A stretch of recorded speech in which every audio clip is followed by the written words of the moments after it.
Per paskutinės kelias dienas praktiškai šioje vietoje buvo priparkuotas, kaip ir šitas prabangus Mercedesas, Rolls Royce'as, Ferrari iš Baltarusijos. Ir ką daryti su tokių prabangių automobilių šeimininkais, kurie nepaiso kelių taisyklių ir kurie galvoja, kad jie turi teisų per daug. Matyt, tankas yra geriausia priemonė.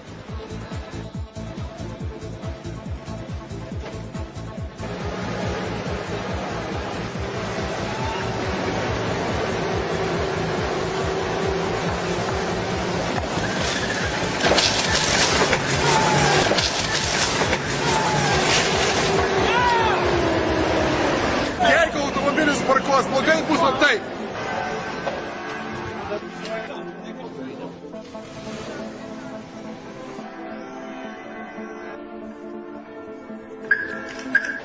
Sveiki, kitą kartą laikykitės kelių taisyklių. Pasistengsiu.